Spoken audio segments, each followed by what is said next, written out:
All right. Good morning, Anna. Right on time, I see. Right on the dot. By the way, Emmy has been busy, so she checked in about 40 minutes ago, and she's taking a break right now. So she and I had a short chat, maybe about a half an hour or so. Okay. So she's going to join us, of course, at the top of the hour, but she's just taking a break right now. That would be great.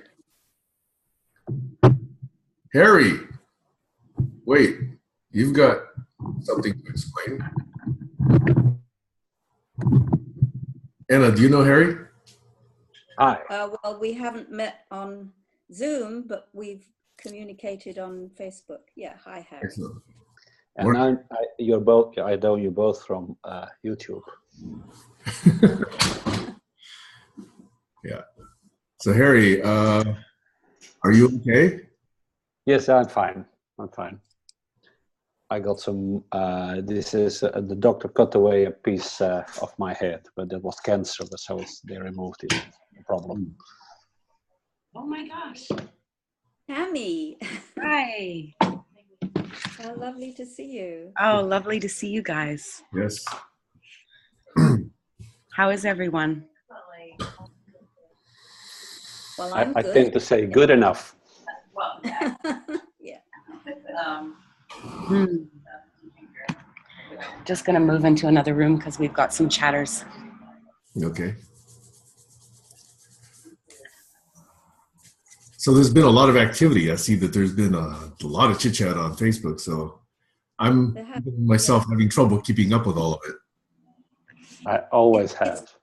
It's quite difficult to follow it because the replies, there are replies to replies, and it just goes on and on. And if you happen to miss one of the replies, then you've missed the whole conversation. Hi, Glenn. Hi, Glenn. Hello. Welcome, Glenn. You guys.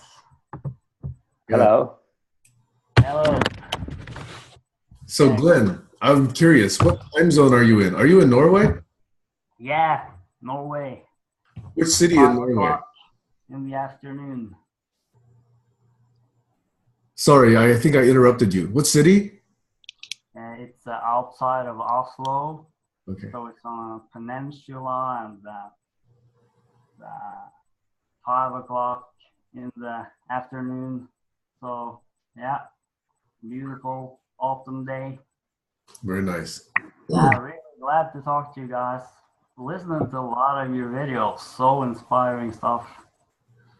Really inspiring. Well, thanks for taking the time to do that.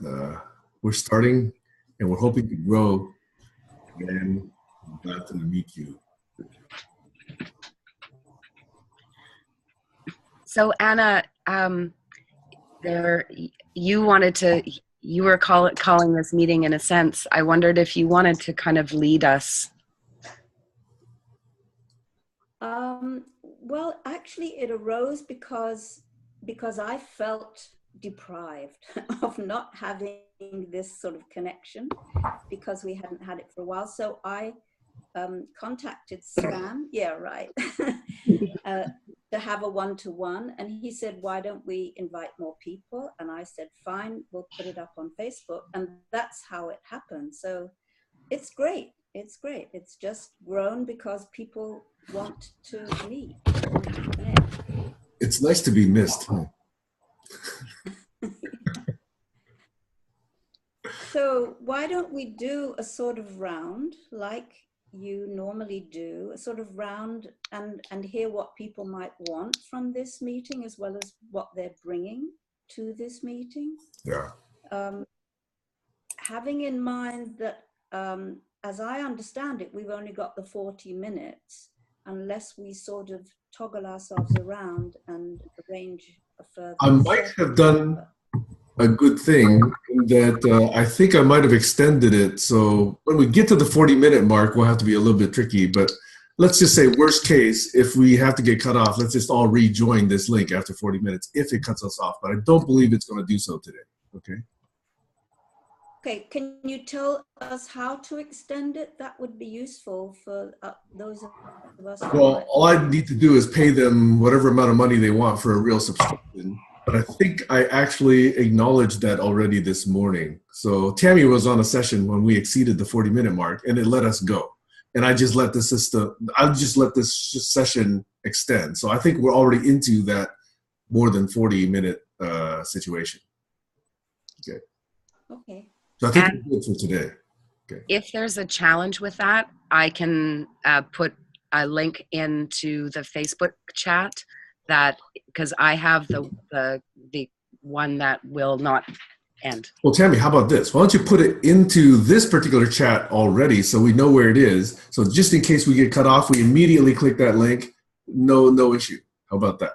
I love how we think together. Okay. All right.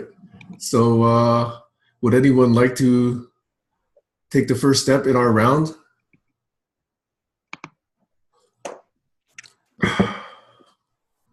Okay, so I've kept a distance for quite a few weeks because I was too busy in my own life and too overwhelmed with everything that's happening. So just to introduce myself, the first time I see Glenn, I've never spoke to Anna, I have never had a one-on-one with Sam. So I'm Harry, Harry van der Velde, Harry in Dutch. I live in Antwerp, but I just sold my house because I'm moving back to the Netherlands, and I came here 8 years ago to live happily ever after with my love, but that didn't work out. The love is still there, but the practical living together just didn't work. It's too different on all that. So this was a painful process, but I'm kind of beyond the pain now. So the house is sold, and her daughter just moved out Saturday, and she seems to have found a nice place, and I will be going back to the Netherlands and subrent an apartment for 4 months so I can look around. That's all going on, so a lot of stress there. And I'm in quite a few similar networks because what we are witnessing here is kind of happening everywhere, which is not a surprise because it's so needed. And people are trying to connect everywhere. You have the technology, so it's happening, and that's also the moving house of my stepdaughter was so quick yesterday, so I had half day off, and I kind of read everything. I do not have the time to watch all those videos. I could be binge watching as far as all this. Every conversation is interesting, as Glenn already mentioned, and I totally agree. The one I watched, I loved it, but it takes almost as much time as you have for the conversation, and there's so much happening. So I wish that I'm complete for the moment. If the rest, I can take questions if you want, but I'm in. Thank you. No. Good to meet you. Thank you. And just to follow up on what Anna suggested, what would you like to get out of this conversation, Harry? First of all, it's already happening. It's reconnecting, and also celebrating the enormous amount of work you've been doing, and that you kind of have put it into the world. And I read it roughly yesterday, and I believe it, so to speak. That's very important for me. I see it. It makes sense. It's coherent, and it has energy. So I think, okay, this is good. And I feel very often a brokering between different networks. So I want to see what the connecting nodes are as well, something like that. Thank you.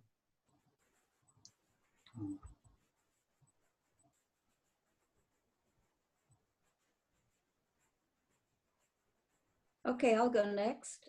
I live in UK in a 1-bedroom flat.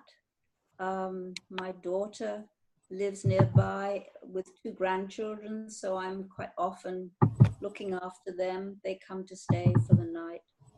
I live near a small town that is very community-minded, so I'm quite involved in the local community. I've been here for about 6 years, and it's very easy to connect with this community. Everybody knows everybody. We're going to have a dance festival in a couple of weeks. And that started last year and it's coming again this year. So there's a good feeling. I really appreciate being part of this group. For me, it's a way of connecting with younger people and with what's happening on the net and what's the up and coming, what the future really is, what is going to emerge for the future. So it feels really, I feel really grateful to be part of this group.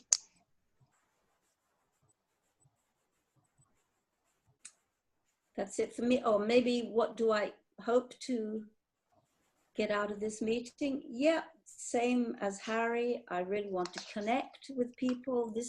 I feel this is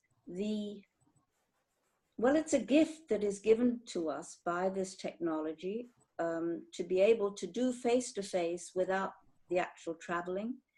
And it's so important to have these connections, these real connections. Hey, Gertrude. Nice to Hi. see you. Hello. Okay, that's me, I think.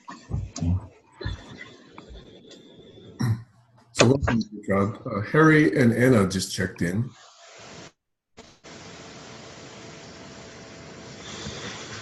Yeah, my apologies for being late. I was waiting in the other room, and I was I was not aware there was another link. Oh, you were using. We've only just started. We're just doing a round, really, to say who we are, introduce ourselves, and what we'd like to bring to the meeting, and what we'd like to take from the meeting. And Harry and I have only been so far, so over to the rest of you.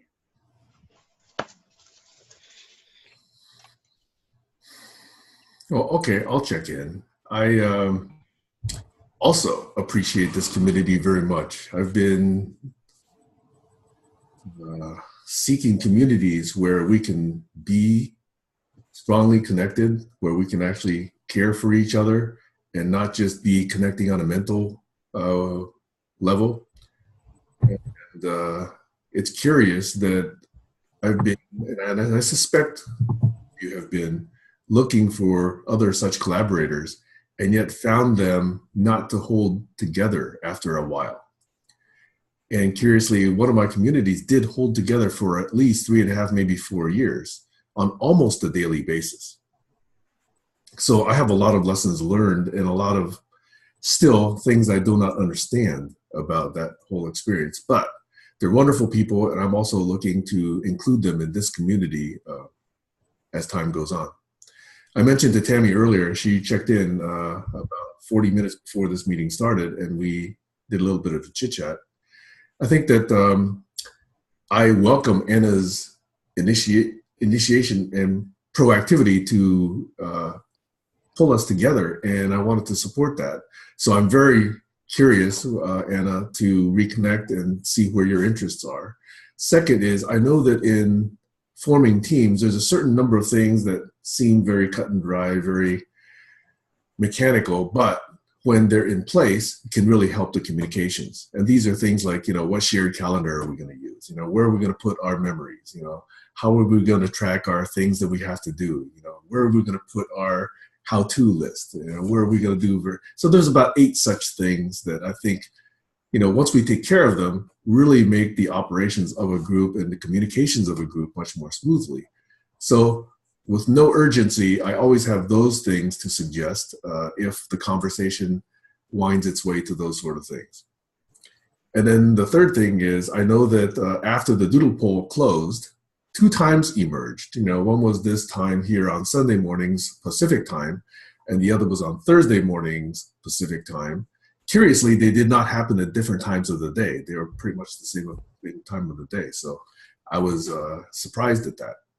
So anyway, it seems like the first opportunity to really just say, okay, let's set that as a rhythm. So I set that up in the calendar. Hopefully all of you, with maybe one exception, are on the calendar, and so you can actually see it now. I also welcome all of you to be on the Slack workspace if you're not already on the Slack workspace, because that's also a great way to communicate.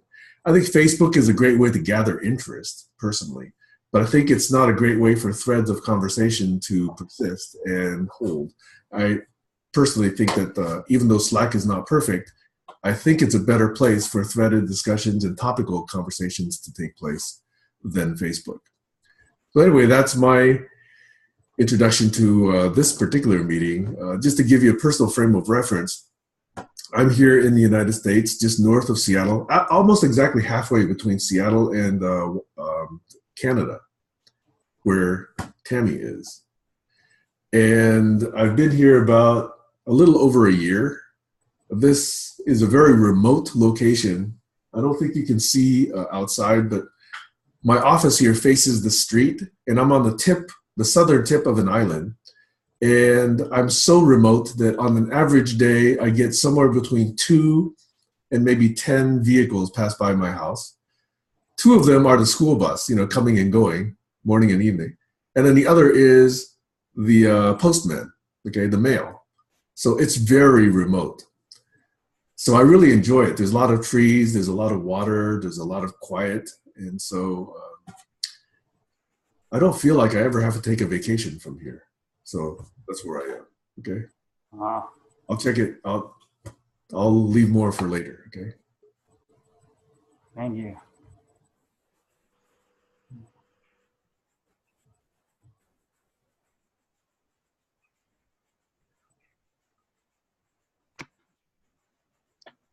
I can jump in. I am in what's known as Vancouver. I really feel that it's important to recognize that this land is Indigenous land first, and it has been colonized. So that's why I say it that way.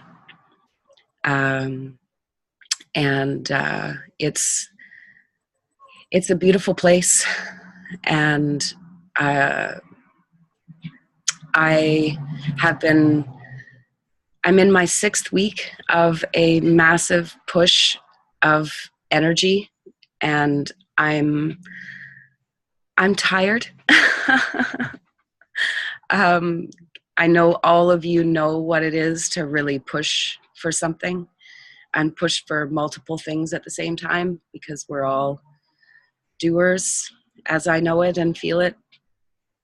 And I'm really grateful to be able to, I feel like I'm really able in this space in particular to show up as my full self.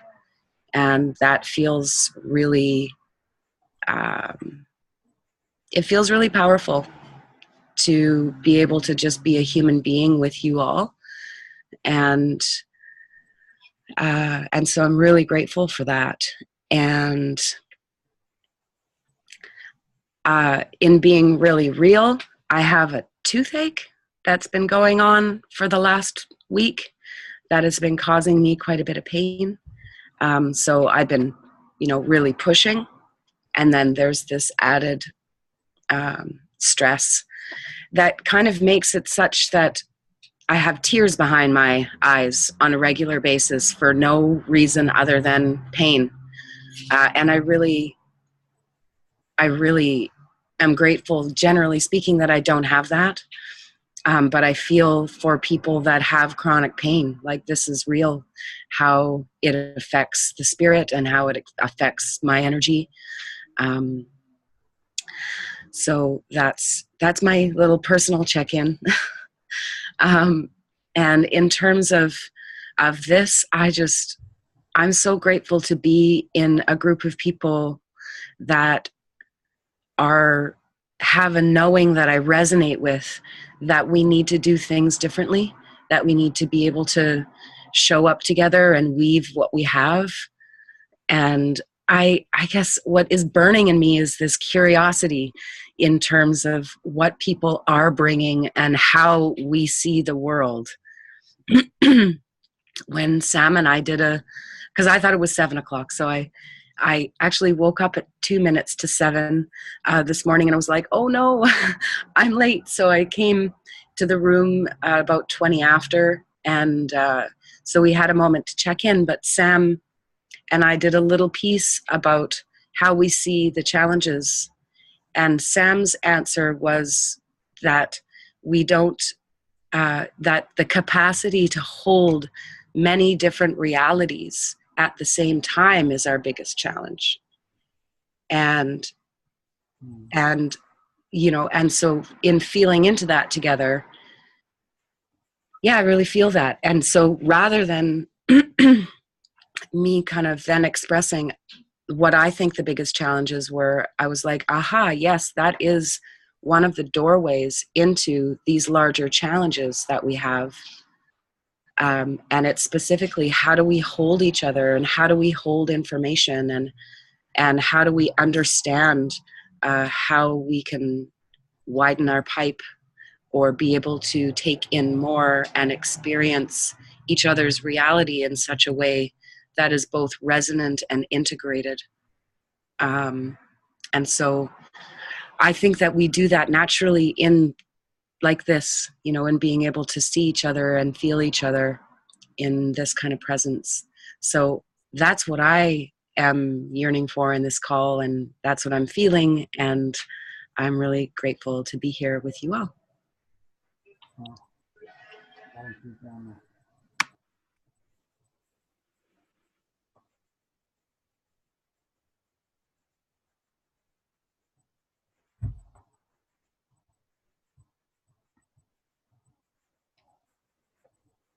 If you want to, I could say something. Okay. Yeah. So I am Glenn, and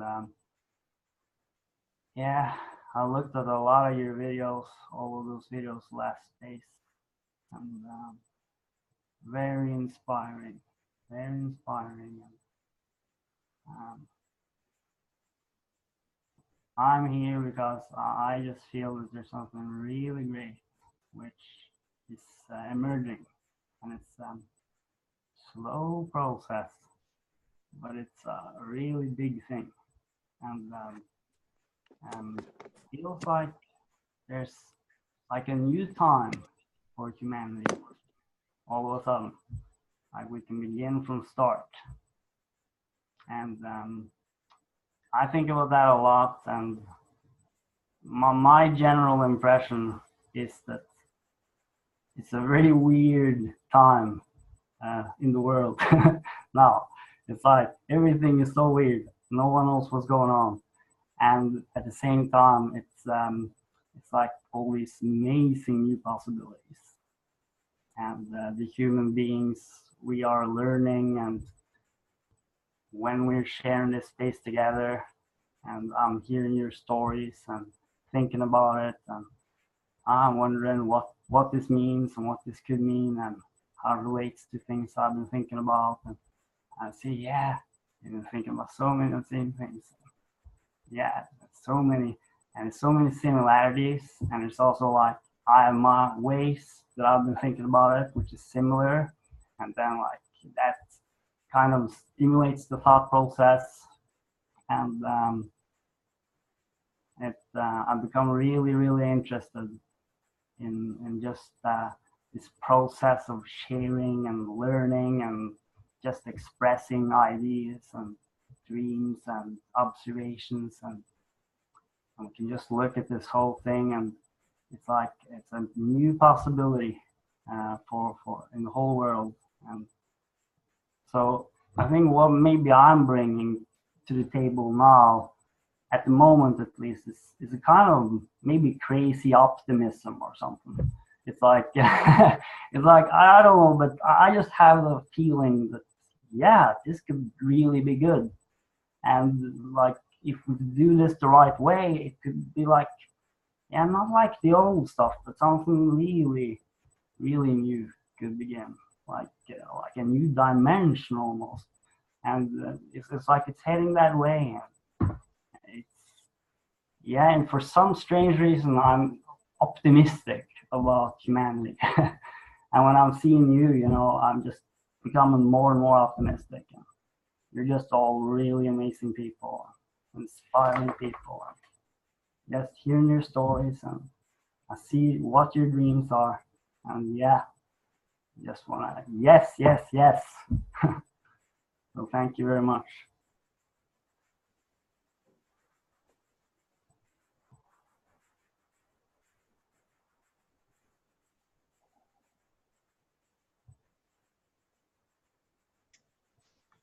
If there's anything you want to ask me, I mean, just ask for anything. I mean, I'm just I like to just, I mean, my ideas have been, I would maybe like to just talk about different things and hear your stories and kind of learn together and share good ideas. And yeah, that's what I wish from the process, is really to learn from you all. And because I see you have different talents and abilities, and you each have something to bring unique, and if we could put that together and learn from it, I think that we could really, that's something really great. That's what I'm hoping for.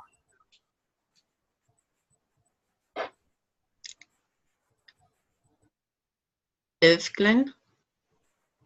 I live in Norway, and so it's on a peninsula. So it's I take the boat when I come into the capital, Oslo, and I take the boat out. It's about 30 minutes, and then I'm up here, and very quiet place, and with my girlfriend, and we have a beautiful little cat, Kira. So yeah, she's just walking around. Really wonderful place. Looking at sometimes to see the sunset going down here.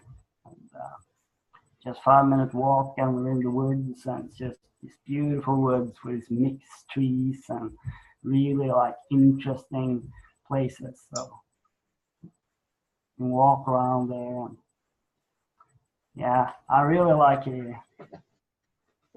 So quiet.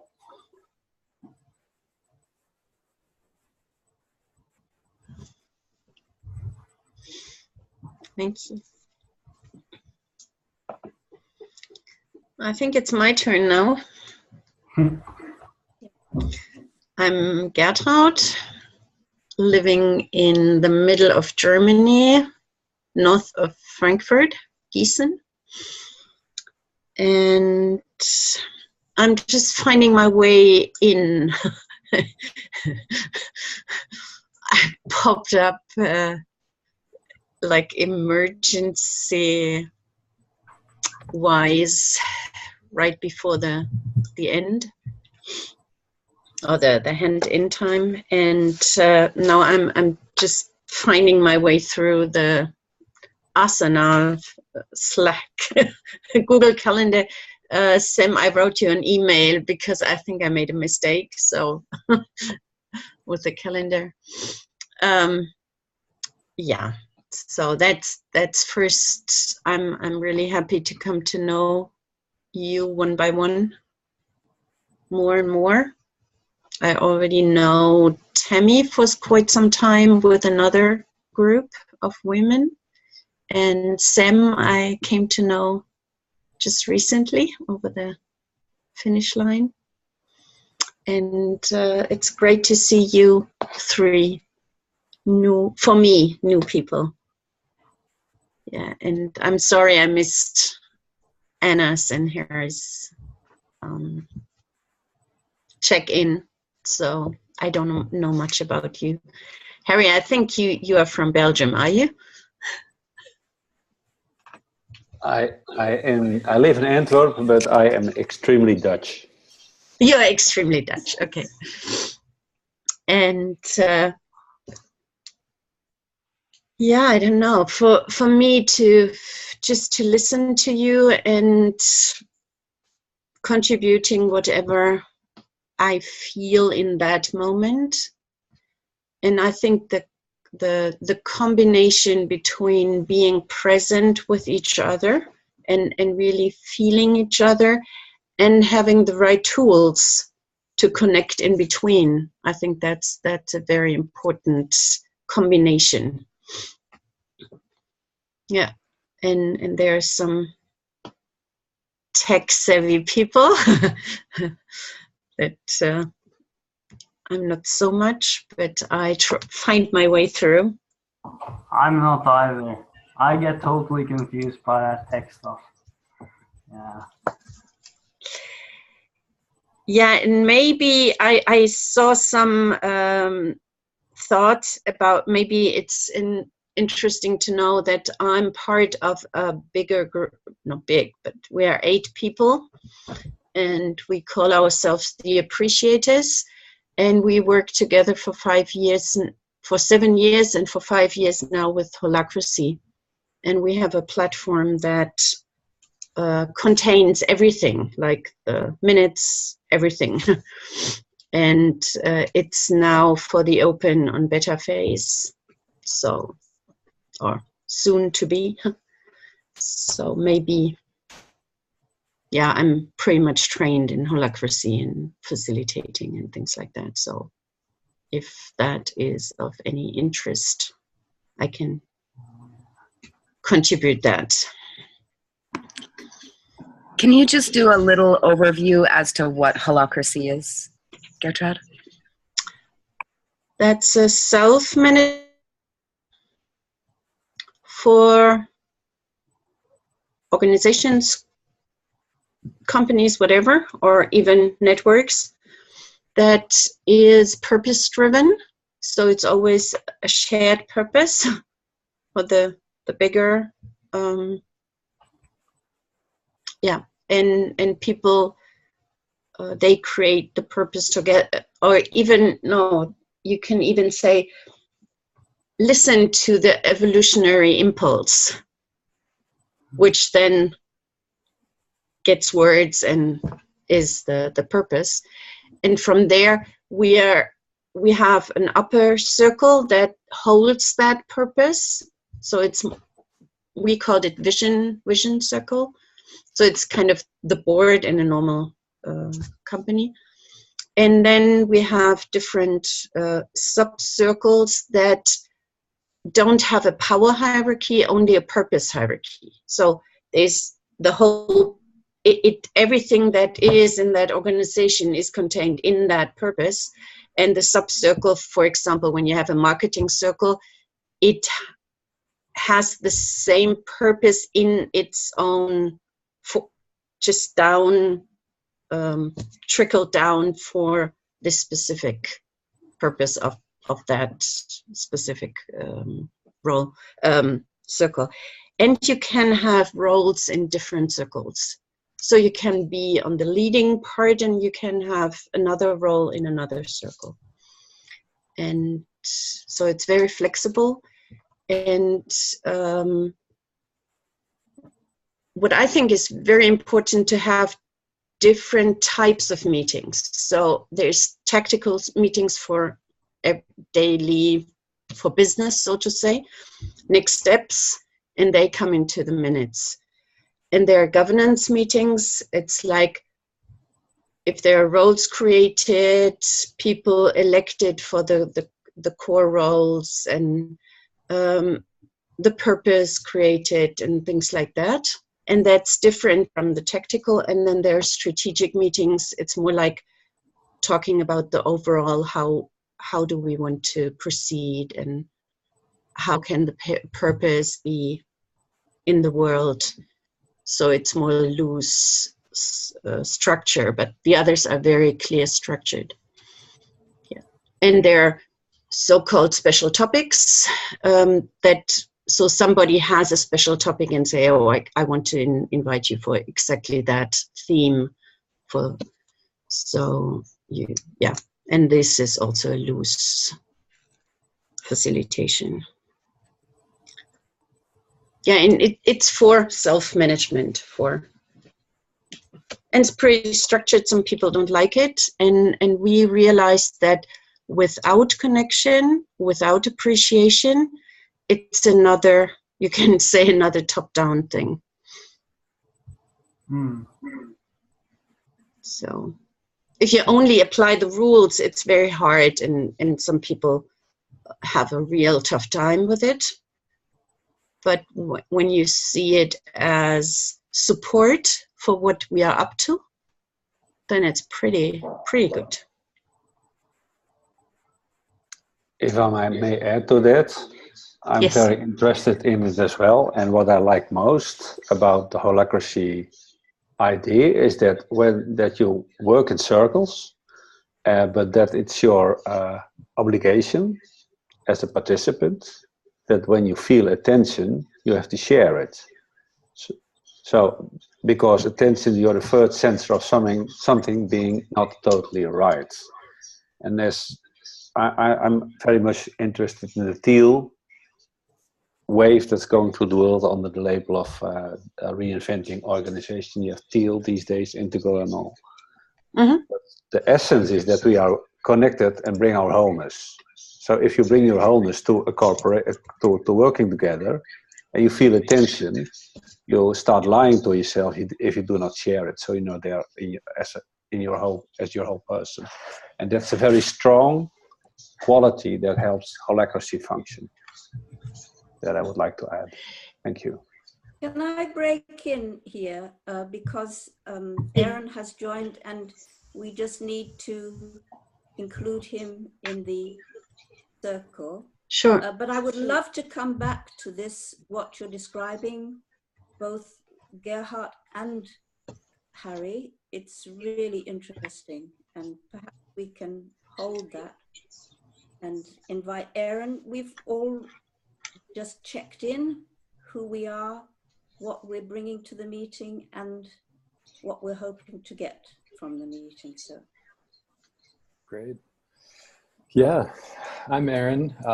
I don't want to break your flow, so I can come back to that. Okay. Anytime. Well, you know, I'll also make sure to I'll try to schedule it in to watch the YouTube video so I can see what I missed. So, what am I bringing? I'll be listening. And what am I looking for? I'll chip in, but I just wanted to hop in and listen, and just to see what everyone's talking about. Yeah, that's it. Not a lot of concrete expectations, just checking in, see what people are talking about. So that's it. If you have any questions, or we can keep the conversation going. I would like to know where you're from, where you live. Oh. Or Yeah, great. Well, I'm actually, I'm kind of all over the world, but right now I'm living in Barcelona. I'm based in Barcelona for the last 2 years or so. Yeah. But I'm kind of a half European, half American. Spent my life between Europe and in Seattle, the United States. Yeah. Yeah. So you're in the middle of what's happening. Yeah, in Barcelona, yeah. And I try to not give my opinion that much, personally, just because I know there's 1,000+ years behind this, and I've just kind of stumbled into it. So, you know, I try to not be, I try to give them their space to, it's interesting, you know. Anyway, that's a no comment. Yes, I'm in it, but no comment. But Yeah. it would also be very interesting to get a personal response to what is happening in Catalonia, even if it is, you know, not the whole picture, it's just one person's view. But anyway, maybe that's not for this moment because we want to go back to holacracy. But personally, I would really like to hear what it's like to be there. Sure. Yeah, I could say quickly. On the ground,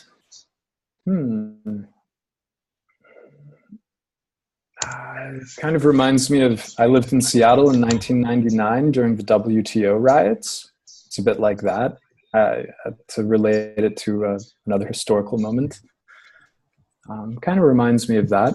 And it's fairly chaotic, but I think that they're going to get through it. I think things will work out. At least I hope so. I feel like if Barcelona and Madrid can't figure it out, I feel like they almost have to figure it out. That's my opinion. Because if they can't figure it out, then the rest of the world might be a bit doomed. Not to be negative, but I think that the world's kind of rooting for, okay, guys, we need you to figure this one out and give us a model or give us a data point for how this can be done without it being a disaster like Venezuela or Brazil or the Philippines. So I think people are starting to realize that, okay, that's my impression on the street. And then, of course, my impression also is that, as always, violence is, if ever needed, very rarely needed. And in this case, you just can't commit violence to people that are just trying to write something on a piece of paper, right? That's, come on. Anyway, so yeah, that's kind of what I've seen and what I feel. Thanks. Good to meet you. Yeah. Tammy, are you staying with us, or I have the feeling? I just needed a cup of tea. So I made myself a cup of tea and plugged my computer in so that I didn't lose power on both fronts.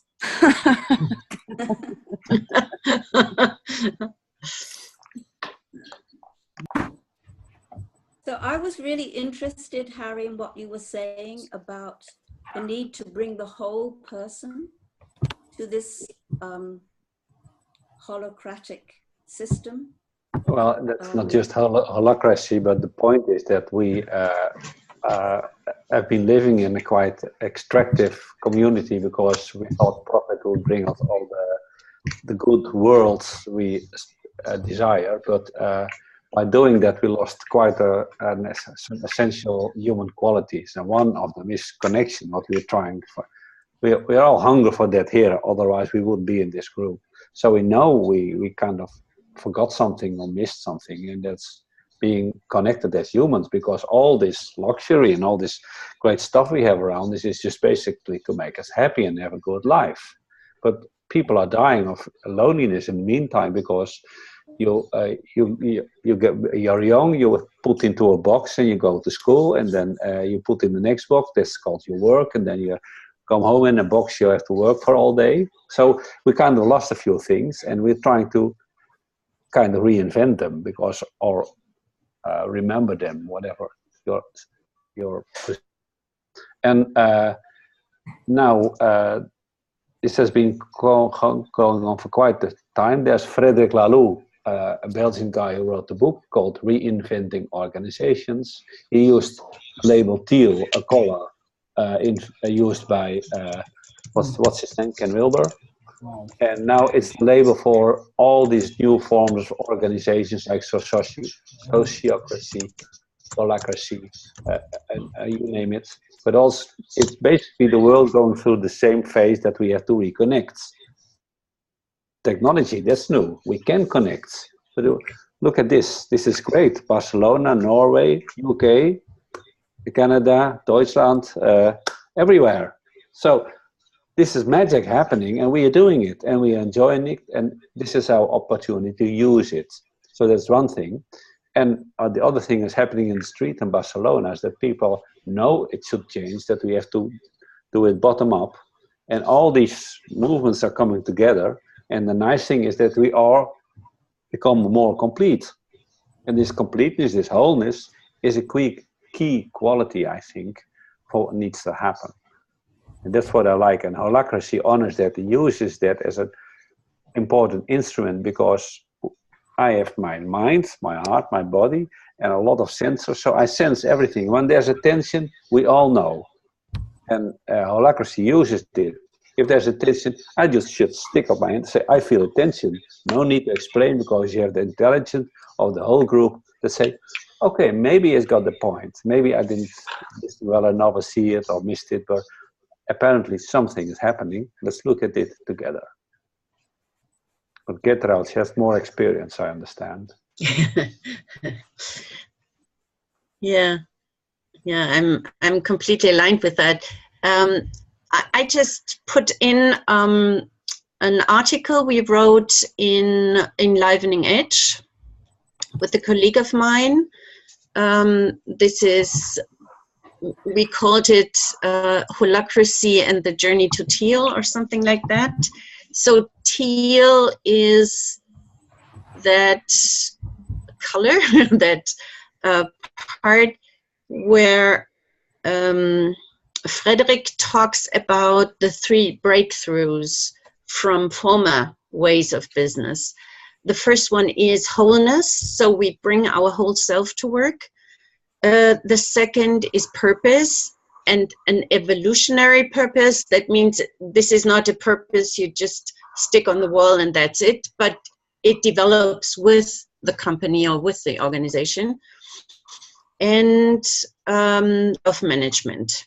And the companies and organizations he saw, they were very successful, but did it completely different than he used to do it with McKinsey.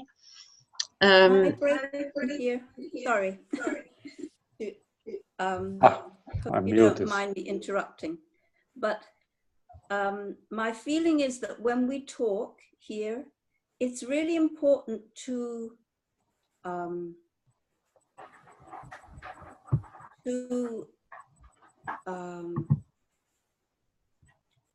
not to give information which can be already, either we already have, or it's possible to read the book, or what you've already put. So I think it's somehow, if we talk more from a personal point of view, rather than give somebody else's opinions about, you know, what they have done, which I respect very much. I've read the book, and I feel probably most of us, because we actually quoted it in the proposal, most of us would be familiar with the book. So I hope you don't feel... This is completely okay. I just... Great. I just put my... for me, it was a very important part that I got connected with Frederick. And I was part of the wiki process. So transferring the book into the wiki form. And just, yeah, going deep into the matter with 70 people around the globe. And at that time, we already knew holacracy. And for me to make that distinction between holacracy as a tool and the other way, how to be whole and complete, that's not what they provide as such. So when people think you take holacracy and that's it, I think that's a mistake. And then you're whole and complete and everything is done. So it's a wonderful tool. I love it. And what you said, Harry, I think every meeting is tension-based. So you don't come up with a pre-loaded detailed list what you want to talk about, but it's on the fly. When people come together, have a minute of silence and see what is the tension right now, what wants to be talked about right now, and not what I thought about yesterday. So, and you really have to feel it. And attention can be very little and very quickly done with, and not loaded up till it's overwhelming. Just so we love little tensions to talk about, and then just go on, and so you don't have big things to deal with normally. So I have a little tension there. Gertrude and Anna, I really appreciate the interaction you just had about Gertrude describing holacracy, Anna expressing a preference for how we hold these conversations. How did that play out for you? Was there any residual tension? Was there a feeling that there was an interruption in flow? I'm curious about that. So that's just a little bit of attention. It doesn't have to be addressed now, by the way. These are all things that can be deferred or, even ignored. But I just wanted to log that there's a curiosity there. Okay?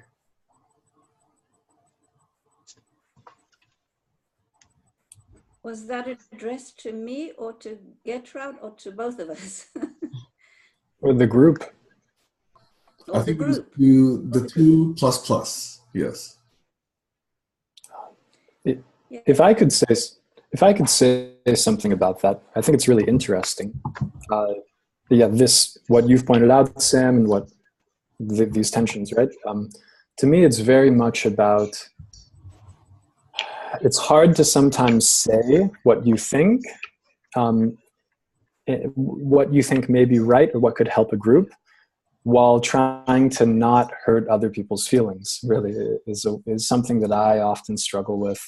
And then it's trying to, as gently as possible, communicate and say, hey, I'm just trying to move this forward, and try to really make the person believe that it's not some kind of subtle undermining of them. It's really hard to do.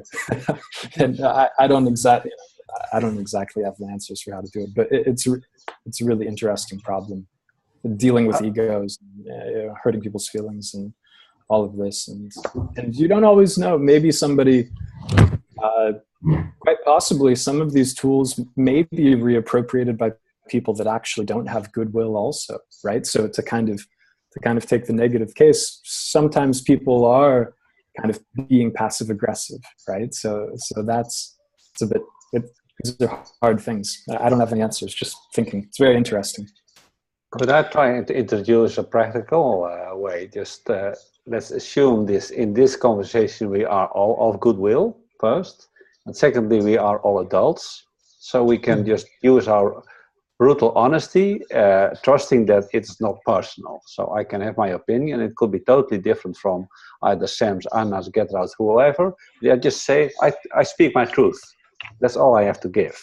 And if there's an agreement that this is what they bring, I'm not attacking a person because I don't have any reason or desires. So that could advance the conversation greatly, I would guess. But just a guess. Just as my what I can say. Actually, I was grateful that you intervened, Anna, because it was on the brink of lecturing. And I completely got what you meant. And thank you so much. Yeah, it was kind of tell me more about holacracy, and then this is a tendency to go there. And you brought me back to my personal experience and to share rather than lecturing. And so I was grateful, and I felt not at all offended or anything. And you, even if you used other words, I think I would have understood, but you really, I think you made some effort to be heard, so I could really understand it. And so yeah, thank you. Really, sorry, Aaron. Sorry. Go ahead, Anna. No, Anna, yeah. I just wanted to say I really appreciate people taking the trouble to look at this sort of very detailed exchange that went on, which actually was quite intense for me and probably for the group. And yeah, I just think this is, I really appreciate having so much thought and consideration being put into this, what happened. Yeah, Aaron, sorry. Yeah, no, please. I felt you should have gone first, but yes, and even more, if I can go in with a little more subtlety. Gertrude, is that correct? Gertrude, you said that you didn't realize you were lecturing, and maybe I'm wrong, but it seems that you almost said that as if you were doing something bad, but you didn't realize it. I don't think that was the case. I don't think you were doing anything bad, but the way that I would see it is that Anna was simply asking, is this what we want to be doing, right? Because I feel like anybody that's, call it lecturing or whatever word, I don't think doing anything could ever have a negative connotation. So I'm just saying what you were doing was great, because you were doing something or not, what you were doing was great. It was just Anna asking whether or not that's what we want to be doing. So I don't think you were lecturing or you weren't on a monologue or anything negative. Does that make sense? I'm saying you were being fantastic, and then Anna was being fantastic if this is what we wanted to be fantastic about. That's all I'm saying. Yeah.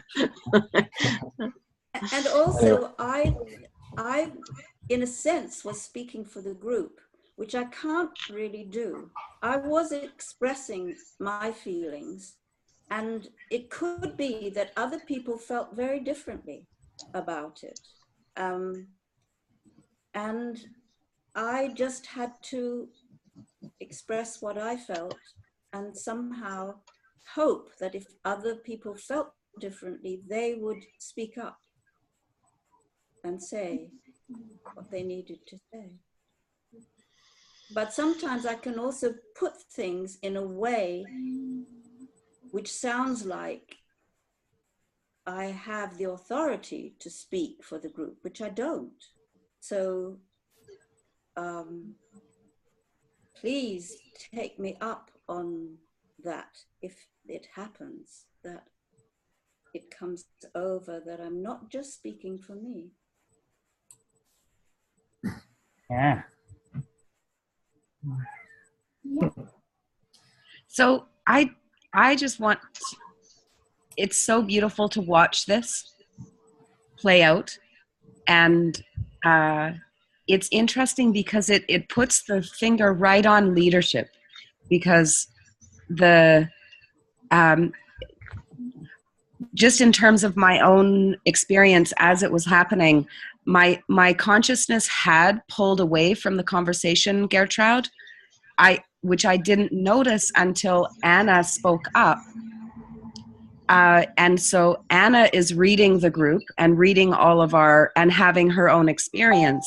And I think that from that place, that's part of what we're all building, is how do we feel the whole group? And I just think that I've seen Anna do this many times now, of just having that courage to tell the truth. And it's taught me so much. And just that honesty with which to say, hey, I think maybe can we look at this? Mm. And as you say, Gertrude, intervention, right? And Gertrude, I love how you receive these things. Like, it's so obvious in terms of how you receive this experience, that you've done your own personal work, that you're not taking it personally, that you appreciate being redirected and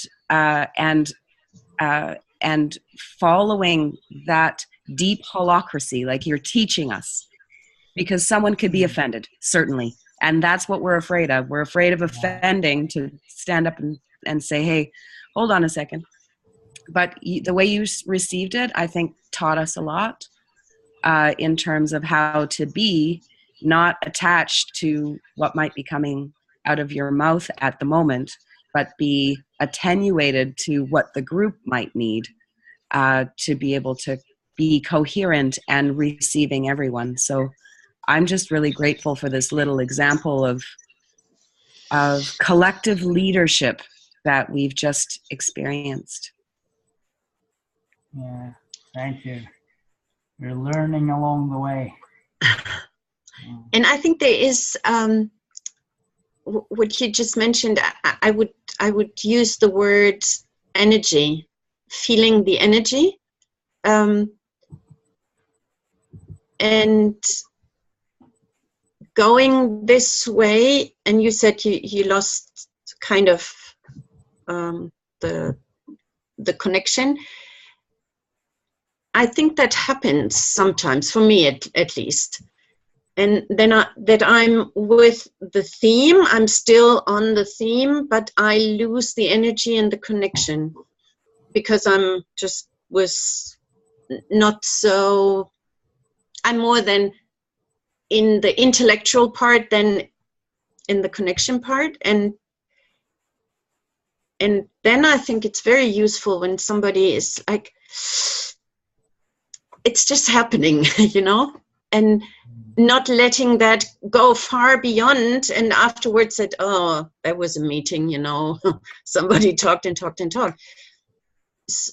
So for me, what I appreciate when that comes very early, and I can adjust for myself and see what's just happening, because I don't realize it in that moment. I just get that people might go away somewhere energetically, and I don't know what happened just now. But when you tell me, then I can, oh, okay, just did it again, or I just didn't feel the connection. So I think it's very good to have that very early, and so the damage is a lot greater when you just let it be and go on, and then everybody's kind of unsatisfied and nobody's talking, and I don't know.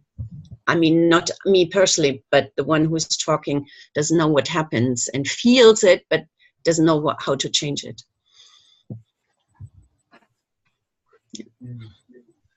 I love that we can just show up with the whole of ourselves, just exactly as we are, and we're just listening together and stories together, and we're learning together. That's what I'm feeling,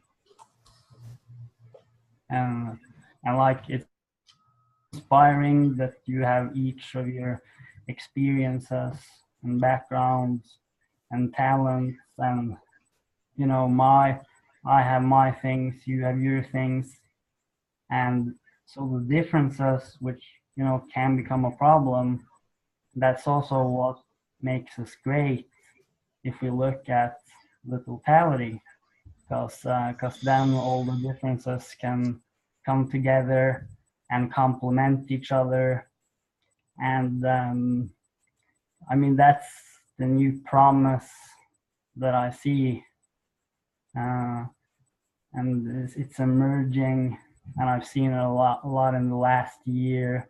Been part of a few Facebook groups and some really great people there, and I've been writing a little bit. I'm just sort of writing things that I think are interesting, and sort of just, you know, thinking about it. But I'm again becoming really optimistic. I just feel so much hope with all of this stuff, and this concept of recording these conversations, and we can listen to them later, and we can learn from them. We can say whatever we want, and we can be totally open. It's no problem, because it's all valuable anyway if we just learn along. And yeah, so thanks for this holding the space. That's where I feel this is where the magic happens.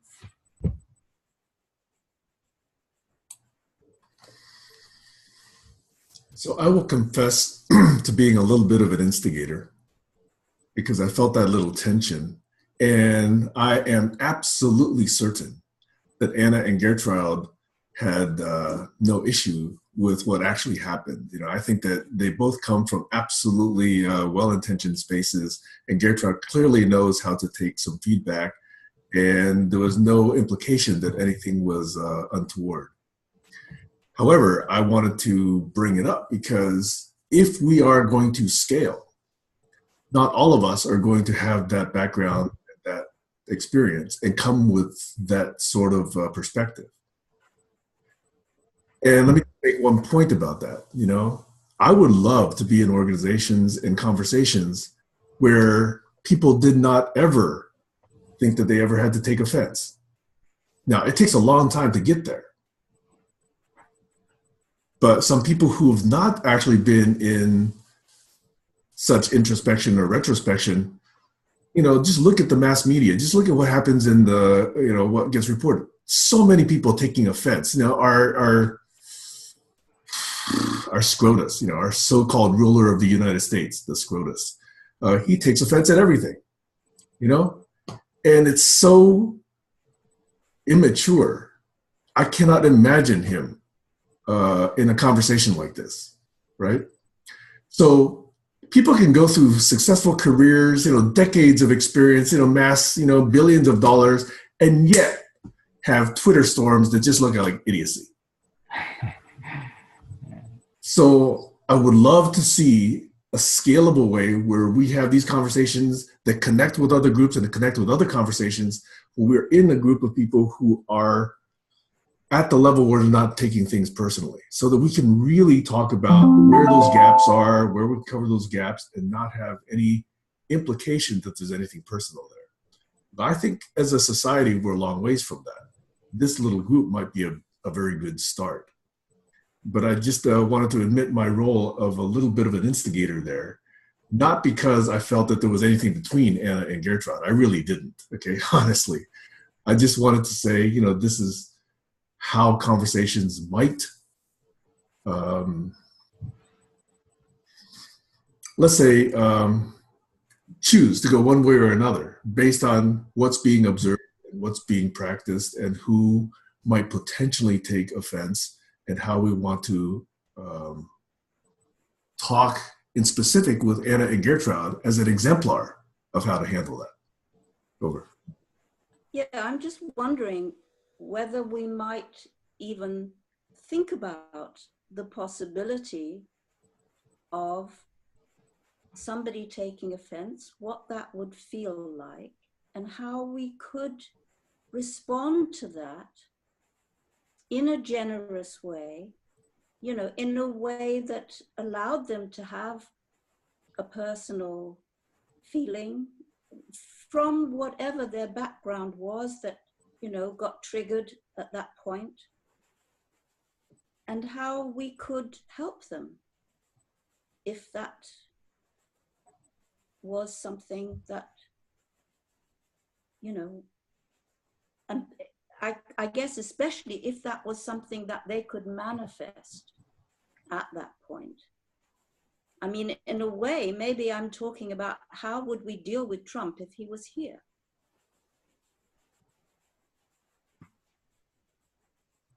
Yes, I got that suggestion already before you spoke, of course. What occurs to me that is we could talk about conversational techniques and methods and all that of holding the space, but they're just one component of it, because the other one is maturity. And I cannot even change myself, let alone somebody else. So if somebody is just not there yet, then it fails. That's what I have to say about it. I don't feel that. I feel, maturity is a sort of a judgment about people. And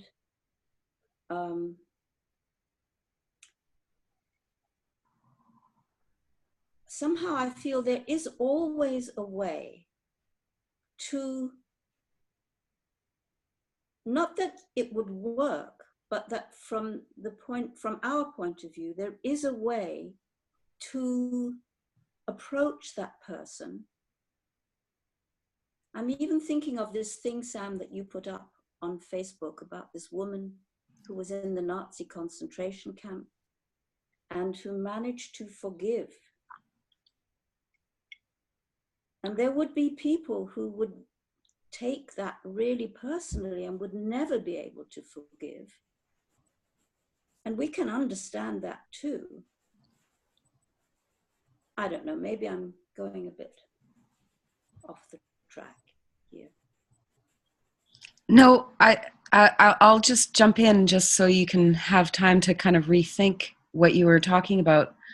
I feel that following on your thing of anyone would be able to be held in that space, of conflict, if something was coming up, I think listening and asking questions and being kind in that moment, you know, so what is exactly happening for you? And just creating that space for people to be able to express. And I mean, it comes down to trust, right? So we need to also perhaps consider in these scenarios, because they're recorded, people's privacy and whether the recording stops or a new one starts, or there's some way to be able to have that person retain their privacy if they're having a moment that they don't actually want to be seen or shared beyond the group. These are pieces to it. But simply listening, I think, is what people need. Because if someone is taking offense, it's because they probably haven't been heard. Right. Absolutely. Okay.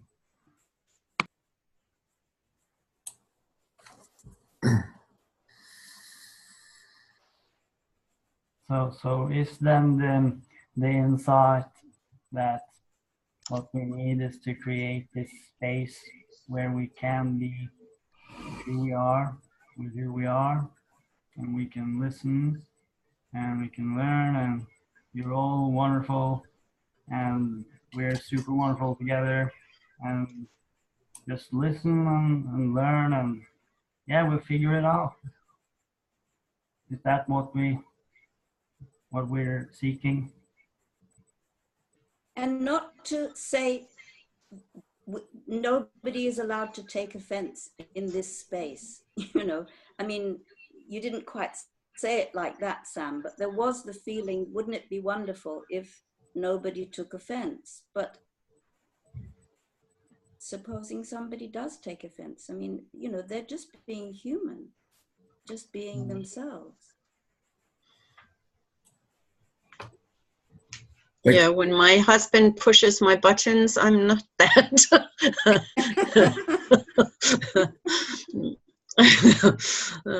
So I need an extra round to come back.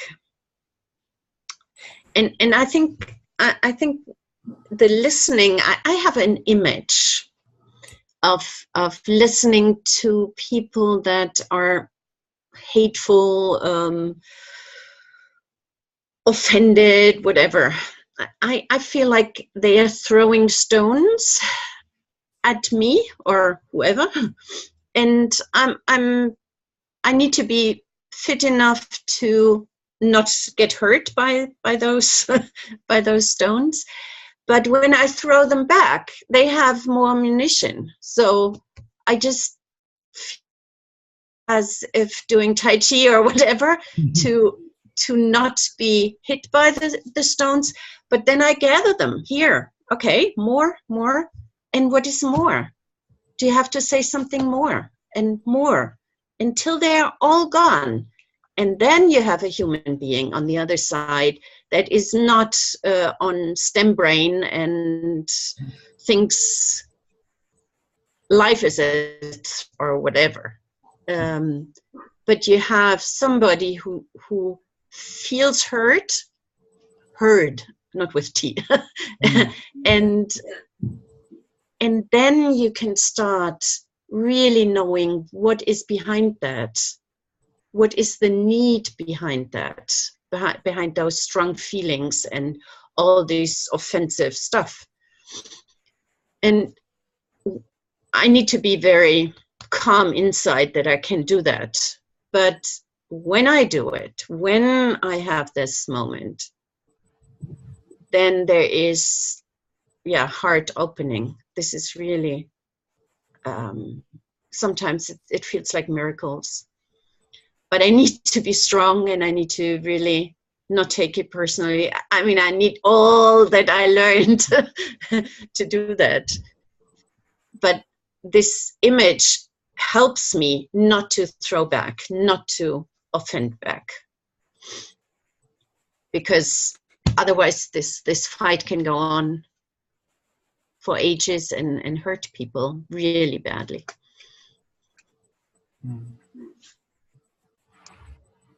It's fantastic. I love what you said, and I think that's really powerful. But I think that these are all like fantastic tools, 99.9% of the time. But okay, so to take an archetype, say it's Trump. We're going to make Trump our kind of scapegoat, right? But you know, some would argue that he's a psychopath, right? Do these tools work with psychopaths? That's a question that does sometimes cross my mind, right? So we're talking about the 1% case there, right? They say it's something like 1% of the population is psychopathic. But, you know, 99, you know, usually, and it's interesting, usually someone that starts lashing out with words and those people aren't psychopaths. Those are just angry, you know, those are people that have been hurt, and they're usually just good people, and they're lashing out with words. And, you know, if you just get about 3 layers below, you see, oh, this is a good person, they've just been hurt. But kind of interestingly, from what I've read, you know, I've read a book or two about psychopaths.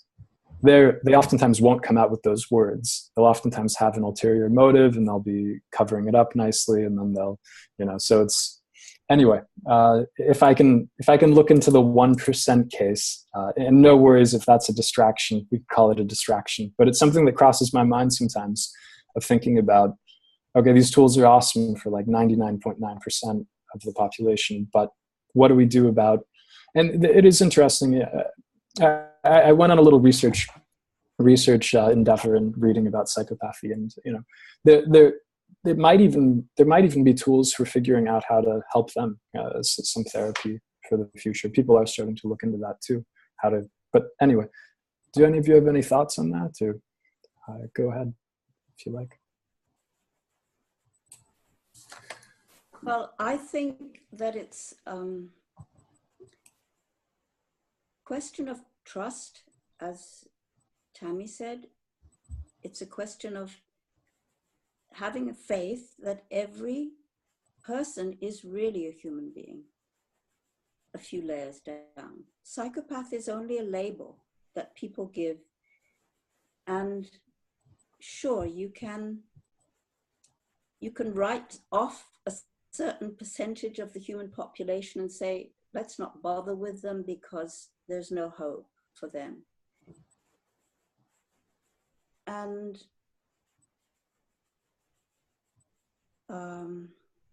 really that, you know, I was thinking while Gertrude was speaking that the alternative to the tools that she's presenting would be that we had to assess, we would have to judge everybody who was part of this group, whether they were mature enough to be part of the group. How would we begin to somehow make judgments about maturity? I mean, it's a nightmare. Having judgments about human beings is a nightmare. And I would feel that whoever you're presented with, I mean, we don't actually have the possibility of talking directly to Trump.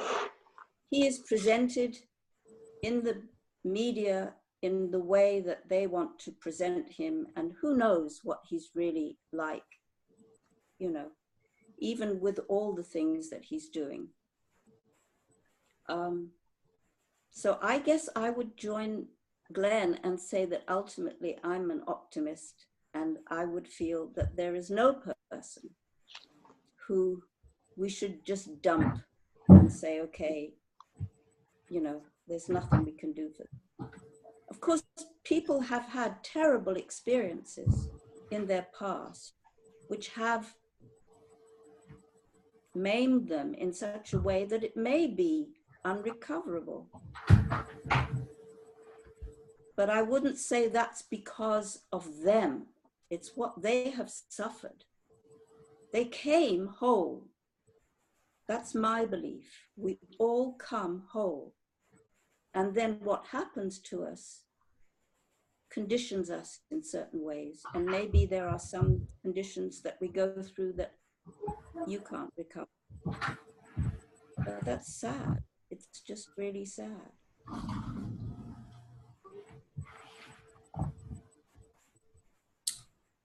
I really, really appreciate this conversation because personally, I'm asking myself whether there's a certain irrecoverable situation that I'm personally dealing with myself.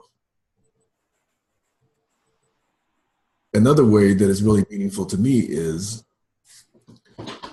that my question about how we scale up was precisely the one that Anna asked, which is, I'm not saying every conversation I'm in, I want people to be this way.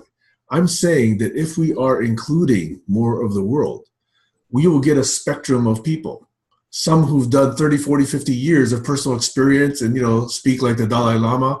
Others who are just deeply hurt, who are, acting out their fears, are probably still in their hormonal stages. They're probably dealing with rough relationships or bosses or poverty or something, okay? And yes, they are all people. So that's another meme. And I want to talk about this judgment idea, okay? I agree with you, Anna. It is damaging to assign labels and judgment and whatever. But I was trying to take an inverse approach to this. Some of you know that I've tried to come up with a little one-pager that I call a little opt-in statement that defines something I'm calling the community of impact. And my dream for this is to print this little one-pager on an 8.5 piece of paper and carpet bomb the entire world with 8 billion pieces of this paper. Forget the carpet bombing, wood, wastage idea. But, imagine that this message dropped on the entire world. And it had very large font, 30-point font, just a few words, okay? But part of it was that this is the way I want to behave because I want to do good and I want to behave in certain ways. So it's no one applying any judgment, but if those people say this is a set of practices that I really resonate with and I think has potential, then I am allowed, according to these practices, to declare myself part of this community that is going to embrace me. And this community is one that all says we are going to practice this way of being and this way of connecting with each other. And none of us are judging anybody else. We judge ourselves in whether or not we are committed and embrace these practices. And then we hold ourselves individually accountable to whether or not we're actually living what we say we're going to do with those practices. That's a very rough idea of what I'm trying to come up with. I haven't got it quite yet, but that's the inspiration between what I'm really trying to come up with in this 8.5 by 11 one-pager. I do not want to say, you're not a member, you are a member. Oh, you're doing great as a member. Oh, geez, you're really bad there. That's not for me to say. It's for each individual to say, I'm doing good, and this is what good means to me. I'm not going to specify what good means to anyone else in the world. And in that way, we don't have to issue judgment, I think, okay? And then the other meme I want to inject in here is that 1%, Aaron, that you talk about, they're still part of this society. And no working system of relationship, of governance, of community can afford to ignore them. We have to be able to figure out how to behave with them in our midst. So any system that assumes that, oh, we're all mature, or oh, we're all enlightened, or oh, we're all educated this way, is an imperfect system almost by definition. Absolutely. So I do have other thoughts on the way these practices can deal with psychopaths, but I've already gone on way too long, but I just wanted to inject those little memes here. Okay. And the other thing I want to say is we're 24 minutes beyond time. Now, I personally love this conversation, but I just wanted to acknowledge that people who may not have wanted to spend this much time, may feel that, it's a time to sort of give a checkout or whatever, but I'm willing to stay as long as people want to stay. Yeah, me too. Me too. Should I throw in something quick? Or? Yeah, I mean, it was just an idea to what you said about psychopaths. And if I hear you right, you're asking a real important question about if we're going to have a global system, it's going to work for everyone, then we have to adapt it to people as they are, and including the crazy people or the confused people or us as we are, and with every. And some people, you know, are very distressed and they've been hurt and had a hard time. And some people, what they call psychopaths, as far as I know, it's a sort of inability to emotionally connect or something with the world, a sort of emotional deficiency, if I get it, understand right. And is it possible that we could someday have systems which can deal with all people, you know, as we are, and even the worst elements or whatever that might mean? But that seems to be the question that you're asking, and about, because we got to have a flexible system that can adapt to people as they are, and Donald Trump as he is, and those people and their interests and their perspectives, and we have to adapt the message to that, and we have to listen to each other and to them, and try to move forward with a system where everyone can find their place in a way. Is that what we're sort of looking at here? That was just my first ideas about that. Thank you.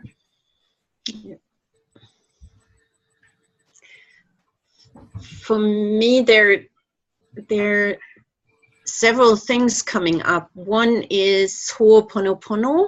Does that say anything to you? For me, I don't know. I don't know. This is Hawaiian way of saying that we are all responsible, that these people coming together and saying, okay, what was my part in this, that you behaved like that? So, and there is Dr. Du, I think, who goes into psychiatry, and he just works on the sheets, the patient sheets, not with the patients themselves, but really looking at that and feeling what is that, and doing that work of feeling connected and taking his own responsibility in that.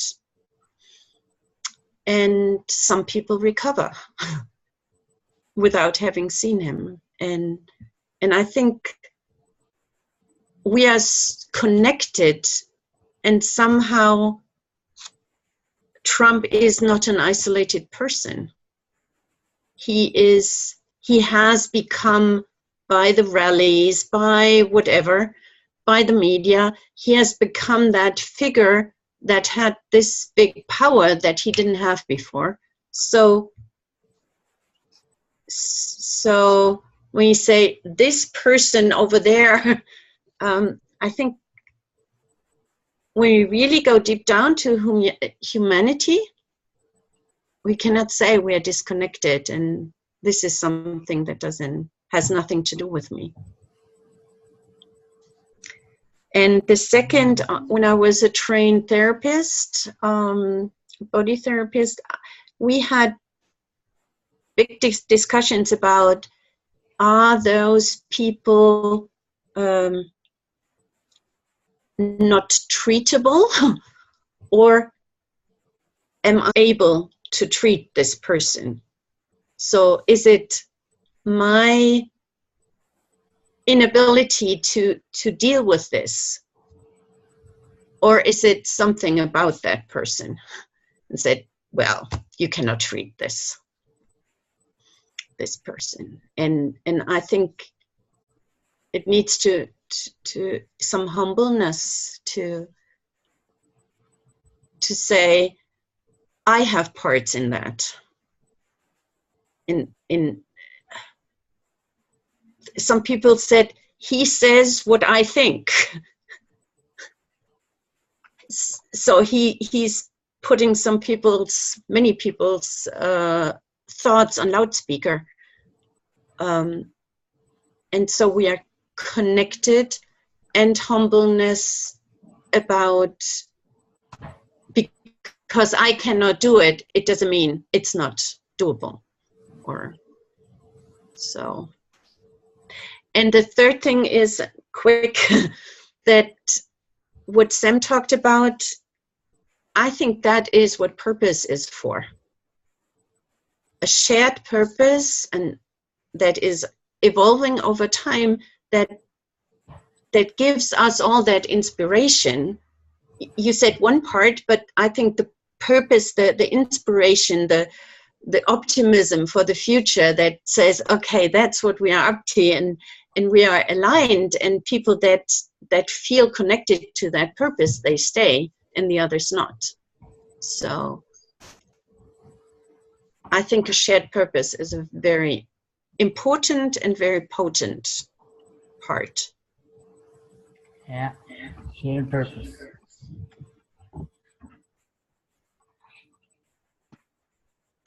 So I'd love to set an intention to do a shared purpose exercise that we can iterate a few different times.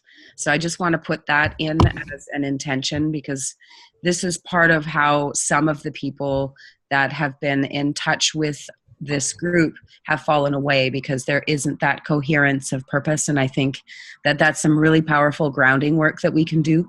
So I'd love for us to co-create together a process that feels like it can hold that. So I just want to put that on the bike rack, otherwise known as the parking lot. And just to drop into the 1% and the scrotus. I love that, Sam. That's hilarious. I have a hard time saying the current administration's name, because I don't want to continue to broadcast that which could trump humanity from its humanity, but rather some other term that represents that challenge. But in terms of the 1% that you're talking about, that you spoke of, Aaron, I just want to land on there is no they.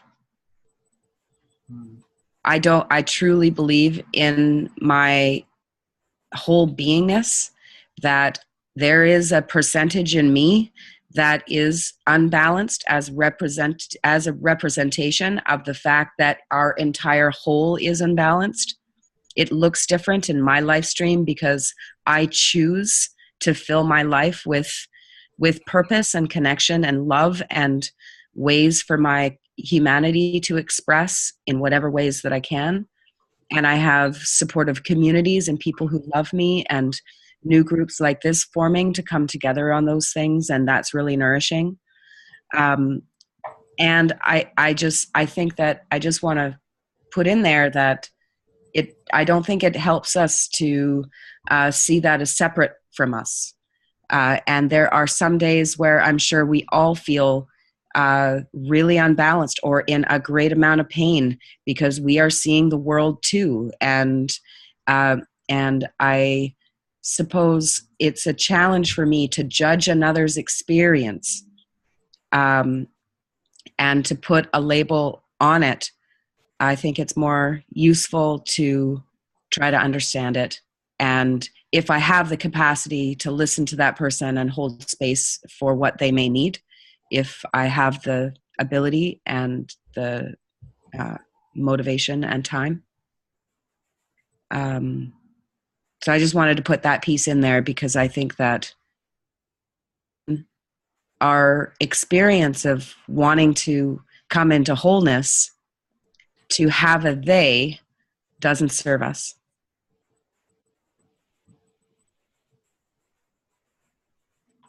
So are you saying we are all one? Yes. I think it would be good. I know that this could go on, But I think that it would be good to have a sort of a feeling of closing, and maybe go round and let people put in whatever they want to sort of have a last word. Are You people can okay begin with it that? if you like, or I can begin it if you like. Sure, It's, sure, yeah. So this is the first time I'm talking to most of you, and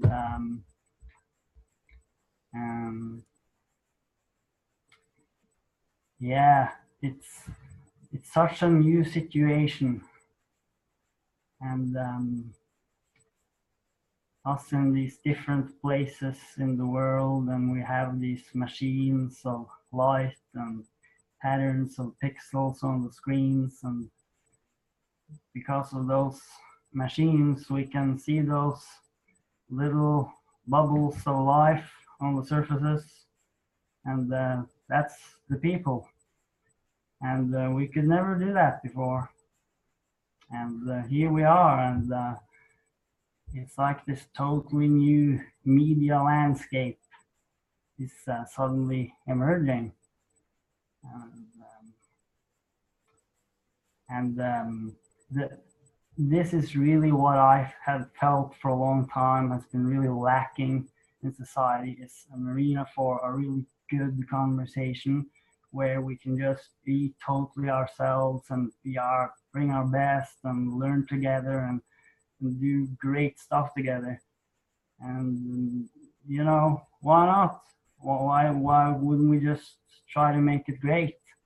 And now we can do that. And you know, this old blame game conversation and the us and the them, and yeah, all of this stuff you mentioned, Tammy, it's so tiring and been going on a long time, and it's not really very clever. I mean, it's like just a waste of life, and now we have a way of we could do it differently. So I mean, let's do it differently, you know, and just do something really, really great. And that's where I feel these conversations could be heading to, that we can really explore incredibly interesting spaces, and we can learn everything about ourselves, and we can have fun. I mean, I want to have fun during the process. I just want to talk about all kinds of fun stuff, and you know, you can just laugh and whatever. I mean, I just think it's just that we're being together, and this possibility we have now of learning together, it is an amazing gift. That it's nothing in history that's been like this possibility the humans have now.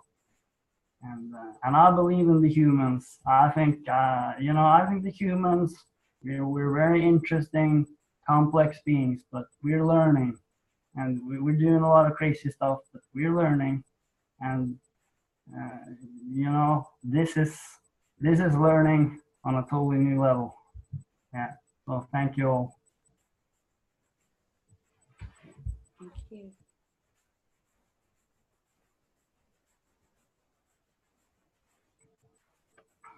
Maybe I'll hop in and check out. Yeah, it's really great. On this idea of we are all one, I really do like that too. Protons, neutrons, electrons. If you take the physics or chemistry stance, but truly, yeah, I really do like that approach. And I also hope that I didn't. I also do think that black and white thinking with mental health is really not the path as well. Anyway. So one discussion I've had, I believe, with maybe it was Anna Harris and Sam as well. We've kind of talked about this, and maybe this is what we're doing. I think that we're going to define our purpose, but it's interesting. So it seems that maybe what we're going to do, just an idea, is that it's not so much figuring out what we do, but it's figuring out what not to do. Possibly, if that makes sense. It's figuring out the things that can lead to poor collaboration, and getting rid of those, getting rid of the ego that gets involved, or the poor communication, things like that. And then possibly something emerges from that. I kind of see that happening, which is cool. I think that's really cool, and potentially powerful.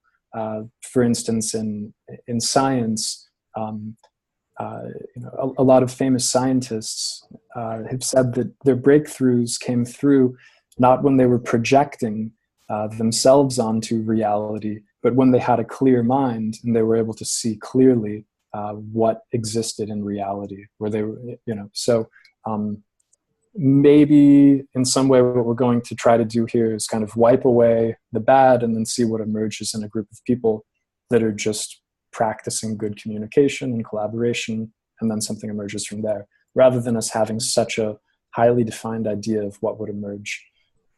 Possibly. Yeah. Totally agree. Just a thought. Anyway, please. Thanks, anybody else? Totally agree. Totally Yeah. agree. Great. Okay. Just a thought. Yeah. Okay.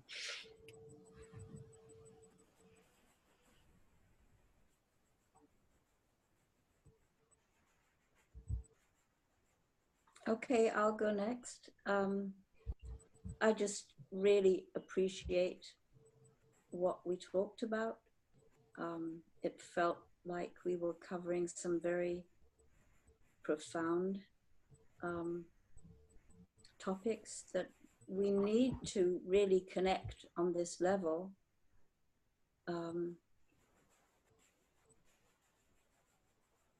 And it's just so enjoyable. I mean, it fulfills some part of me that has been deprived. I think it's something to do with what Harry was talking about right at the beginning, about how we haven't been able to be whole people in the situations that we've been in, because somehow they are all compromised in this way of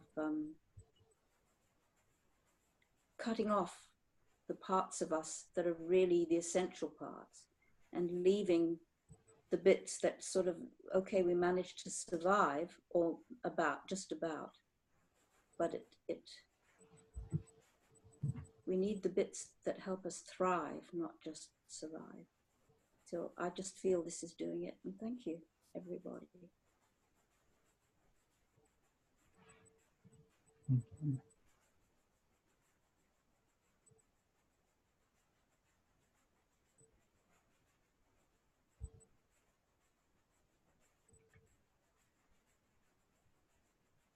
Thank you all for having me. I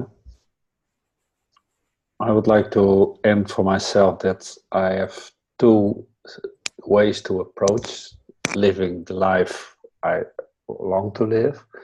And one is acting from principles that kind of connects with what Sam suggests. What can we use as kind of tools or way to find each other and to cooperate or collaborate. And the other one is the purpose thing. And I think purpose is indeed has the risk that it comes also too much target I aim on and I lose sight of what's really important. And I use the word intention at this point. I don't know where this will lead to. I don't even know if it has any direction, but it's certainly is nurturing for my own development, and it's a place where I can practice bringing my wholeness and not holding back on anything, basically. So that's what I have to add as closing comments. Thank you. Yeah, thank you, Harry.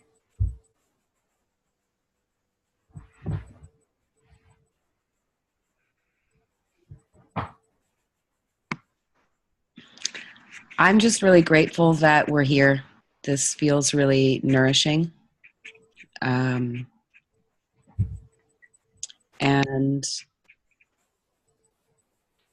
I'm excited to actually do that purpose work, because I feel like it doesn't have to be prescribed.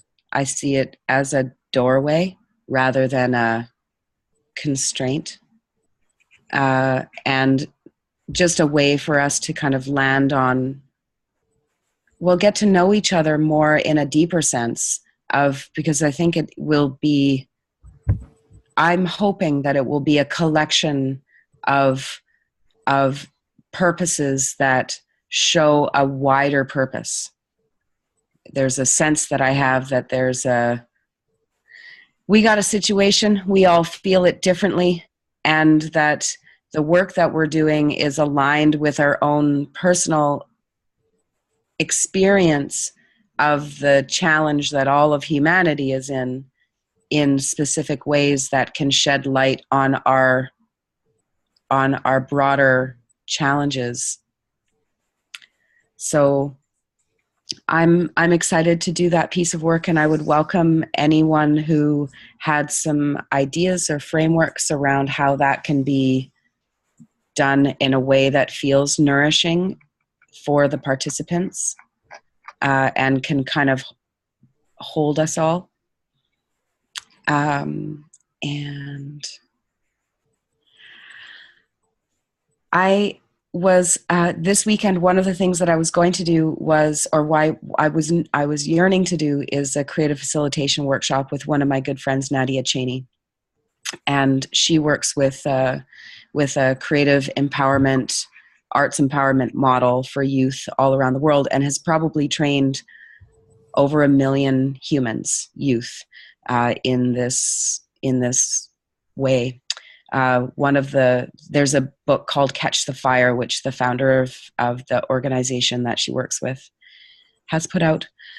But anyways, it's little creative things that we can do in presence together, that's done in physical presence, but I think we can also do it here, where, we ask a little question that's a little bit fun. One of the questions that came through that, which I think is relevant to us, is if we had a microphone and the whole world was listening, what would we say? So, there's these, and if we can come up with other things that can kind of really, ways to be able to access who we are, what we're bringing, and kind of really bring that into this place of conciseness. I think that can be useful. And I also would like to just feed in there as well.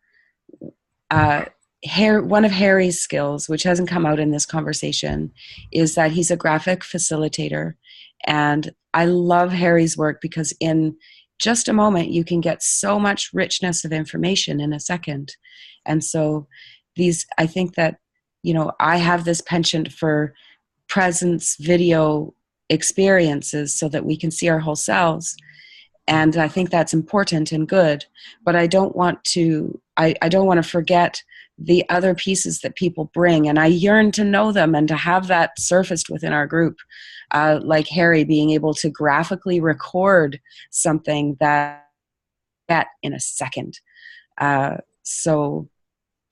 And I think we use each other's stuff, in witnessing Anna and Gertrude, Anna immediately was like, thank you so much using, and I think we all use appreciation, but, Gertrude's written a book about appreciation in organizations that she's just releasing. So, we are using each other's work.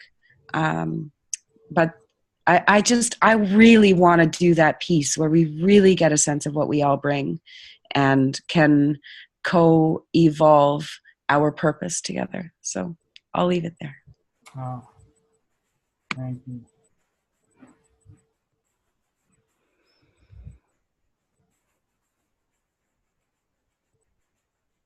Yeah, thank you very much. It was, I didn't see the time. When Sam said it's 1.5 hours, I didn't realize it before. And this is how I felt connected, and thank you very much. About the purpose, for me, the purpose is more a way of being than a goal. So, like, our purpose for the appreciators is being source of appreciation for people and organizations. It's like when that came up, it was, that's it, full stop. So it's not, it's not aiming for something, but being in that desired future already. So I have a lot of thoughts how to do it. So I could contribute to whatever that might be, like appreciative inquiry or whatever. And thank you very much. And I'm very much looking forward to seeing you all again next Sunday or whenever that might be, and in which combination. So thank you, background. And a special thank to Anna.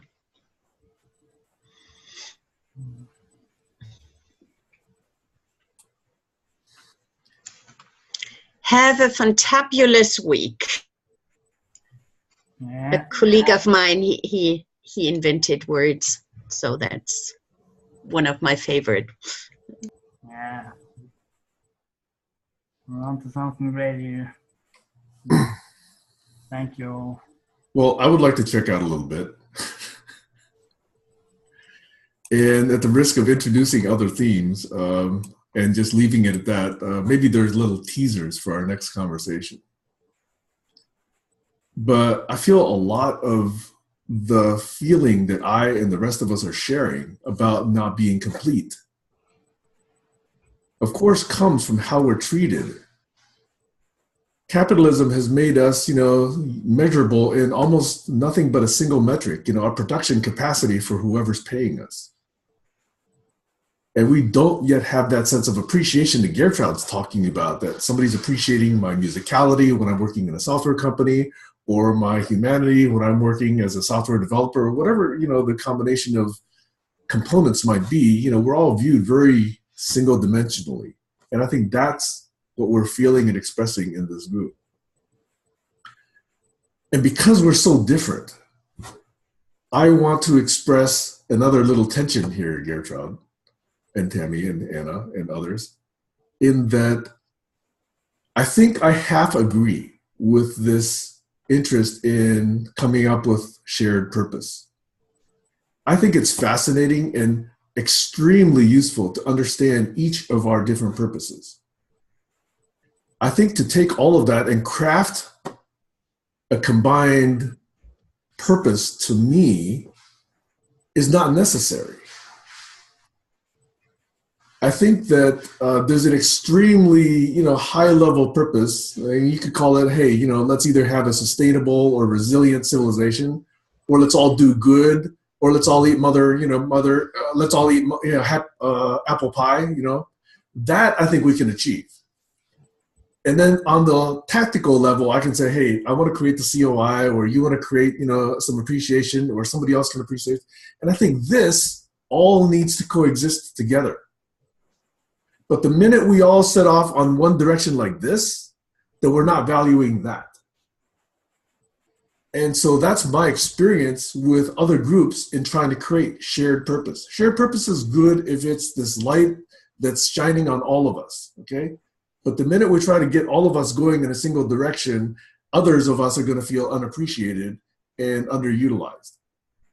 So rather than this federation of purpose, I'd rather think about a confederation of purpose, where we're more loosely connected, where we're supporting each other, where we're finding opportunistic ways to align and cohere and resonate and amplify each other. And those can just organically emerge.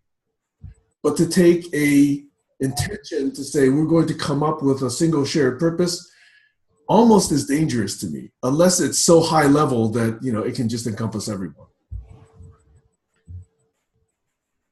So I just want to say, I do think that understanding everyone's purpose is crucial and is part of connecting, and is part of me understanding and loving each one of you. And I hope that we can create some of those opportunistic ways that we can have that shared purpose. And maybe I'm misunderstanding shared purpose, and if I am, then I apologize in advance, okay? And then the other thing I want to just riff on with Aaron's notion about getting rid of those things that, make us non-collaborative. Some of you may know Marianne Williamson's work, that Course in Miracles, that everything is either an expression of love or a calling out for love, or some way that I'm not actually staying very well. And I think that notion of loving each other is something that, again, it's that notion of, are we going to take offense? Are we going to love each other? It's too much to expect everyone to be this way all the time. But those are the occasions that we really enjoy, like this one here. Yeah. Not all interactions are going to be like that. But isn't it great when it does happen? And then, so let's see what happens when we can create that. And then just logistically, I think, one thing that I had just done with a poll was note that Sundays at this time and Thursdays at 9 a.m. Pacific time seem to be the one that drew the most number of people. Aaron, you're not available for one. Others are not. Gertrude, you're not available for another time. But, those were the ones that had the most number of participants express availability. So I will propose for now, at least for the first 2 or 3 weeks, try this Sunday, Thursday rhythm, and invite others to have ad hoc conversations, whenever they feel like it, okay? And try that, and then let's see how that's working after 2 or 3 weeks, okay? Anyway, sorry I went on so long. Totally. Great, this Yes, was worth also staying, Sam. Sorry. It would be good if somebody could write something about this to be put up on the, or maybe we could all write a little something. And, Yes, I strongly support that. Yeah. Yeah. And thank Sure. you so much, Sam, for what you shared just now. It was really beautiful. Thanks for letting me say it. Okay, Okay. shall we say bye for now? Bye, everybody. Yeah. Until next time. Bye, all you amazing people. Bye. Thank Sam, you. are you saving the conversation in the chat? I have it. In fact, I've taken much more notes. I'm going to share them all with you individually. Okay. And then I invite each of you to write your own little synopses of this. I didn't write a synopsis. I tried to capture as many words as I heard, but that's not necessarily the most useful artifact, but I share it regardless, okay? Okay. And if I do this right, then this whole conversation is video recorded, so hopefully I don't screw that up. Yeah. Yeah. Okay. Just in the chats, there are some words. Sunday morning. Oh, Yes. I think that Gertrude might be saying that when the chat is closed, she won't be able to access it again after that. You can save your chat now. There's a Yes. more button. I just copied and put it into another thing for now. Okay, so Okay, great. You can save the chat right Okay, you now. can copy paste now if you want. Yeah. yes, Cool. Thank you, Alan. There's a button to save. Yeah. There. Okay. Yeah. Okay. All right, so I'll leave it open for another 5 or 6 seconds. I'll let you do that. All good. Okay. And I'm counting down. 5. Fantastic. Goodbye, human. 2. Take care. Wow. Launch the spaceship. Bye. Take care. Bye.